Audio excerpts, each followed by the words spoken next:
اسرائیل کی سرکار جشن منا رہی ہے۔ اسرائیل کے وزیر اعظم بنیامین نتنیاہو کی خوشیوں کا کوئی ٹھکانہ نہیں ہے، اور اس جشن کے پیچھے کی وجہ صرف اتنی ہے کہ اسرائیل کی آرمی نے حماس کے سینئر رہنما اور 7 اکتوبر کے حملہ کے ماسٹر مائنڈ یحییٰ السنوار کے گھر کا محاصرہ کر لیا ہے۔ اسرائیل کے وزیر اعظم بنیامین نتنیاہو نے ایک ویڈیو جاری کر کے اپنی خوشی کا اظہار کیا اور کہا کہ اسرائیل کی آرمی کو آج ایک بہت بڑی کامیابی مل چکی ہے، اور وہ کامیابی یہ ہے کہ ہماری آرمی نے یحییٰ السنوار کے گھر کا محاصرہ کر لیا ہے۔ وہ ہمارا سب سے مطلوب دشمن ہے، اور اس کے گھر کے محاصرہ کر لینے کا مطلب ہے ہمیں کامیابی مل چکی ہے، ہم اس جنگ کو جیت رہے ہیں، اور اس سے بڑی خوشخبری آج تک 2 مہینہ میں ہمیں نہیں ملی تھی، اس لیے اس پر ہمیں جشن منانا چاہیے۔ بنیامین نتنیاہو کا یہ بھی کہنا ہے کہ ہو سکتا ہے یحییٰ السنوار کو گرفتار کرنے میں یا اس کو قتل کرنے میں فی الحال ہماری آرمی کو کامیابی نہ مل سکے، کیونکہ ممکن ہے کہ وہ اپنے گھر سے فرار ہو جائے، وہ بھاگ جائے، یا وہ وہاں موجود ہی نہ ہو۔ یہ بھی ممکن ہے کہ یحییٰ السنوار کا گھر بہت بڑا قلعہ ہو، وہاں تلاش کرنا مشکل ہو، ہماری آرمی کسی جال کا شکار ہو جائے۔ لیکن فی الحال ہمارے پاس خوشی منانے کا موقع ہے کہ ہماری آرمی نے یحییٰ السنوار کے گھر کا محاصرہ کر لیا ہے۔ آپ کے لیے جاننا ضروری ہے کہ آخر یحییٰ السنوار کیوں اسرائیل کے دل و دماغ پر سوار ہے، کیوں یحییٰ السنوار سے اسرائیل اتنا زیادہ خوف زدہ ہے، اور اس کی بڑی وجہ یہ ہے کہ یحییٰ السنوار نے 7 اکتوبر کے حملہ کی پوری پلاننگ کی تھی۔ 7 اکتوبر 2023 کو حماس نے اسرائیل پر حملہ کیا تھا، اسرائیل کے 40 کلومیٹر کا کنٹرول اپنے قبضے میں لے لیا تھا، اسرائیل کو بے دخل کر دیا تھا، اسرائیل کی ٹیکنالوجی فیل ہو گئی تھی، اس کی آرمی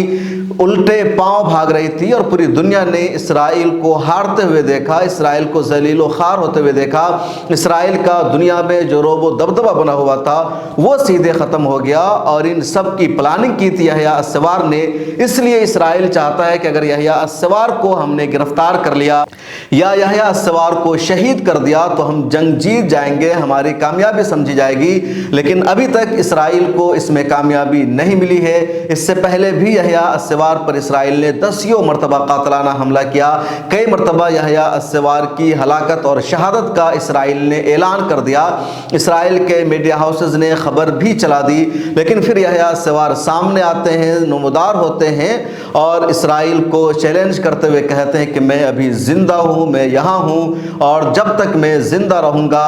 تمہاری نیندیں حرام ہو جائے گی، تم ڈرتے رہو گے۔ اور اسرائیل اس لیے ایک مرتبہ پھر یحییٰ السنوار کے پیچھے پڑ گیا ہے۔ یحییٰ السنوار حماس کے ان رہنماؤں میں شامل ہے جو اسرائیل کی جیل میں رہ چکے ہیں، اور اسرائیل کی جیل میں رہتے ہوئے انہوں نے اسرائیل کی کئی ساری چالوں کو سمجھ لیا تھا، کئی ساری حقیقت سے وہ واقف ہو گئے تھے، اور اسرائیل اندازہ لگانے میں ناکام ہوا تھا۔ اسرائیل نے ان کو اپنے یہاں سے ریلیز کر دیا تھا، اور جب ان کو ریلیز کیا گیا، جب ان کی جد و جہد اور ان کی اہمیت سامنے آئی، تب اسرائیل کی سرکار پر، عدالت پر، پرشاسن اور ہر ایک پر سوال اٹھنے لگا تھا۔ سبھی نے تسلیم کیا کہ یحییٰ السنوار کو رہا کرنا ہماری سب سے بڑی ناکامی اور سب سے بڑی غلطی تھی۔ ہماری ایجنسیوں نے یحییٰ السنوار کو جیل میں سمجھنے میں کوتاہی برتی، وہ فیل ثابت ہوئی، اور یحییٰ السنوار کی شخصیت کا اندازہ نہیں لگا پائی۔ یحییٰ السنوار کے بارے میں کہا جاتا ہے کہ وہ غزہ پٹی میں حماس کے سب سے اہم رہنما ہے، وہ حماس کے وہاں سربراہ ہے، اور القسام بریگیڈ کو بھی وہی لیڈ کرتے ہیں کہ کیسے حملہ کرنا ہے، کیسے جنگ کرنی ہے، کیسے لڑائی کرنی ہے۔ اس وجہ سے یحییٰ السنوار کی بہت زیادہ اہمیت ہے۔ آپ یہ سچائی بھی جانتے ہیں کہ غزہ پٹی پر اسرائیل کے حملہ کو یا 7 اکتوبر کے طوفان الاقصی آپریشن کو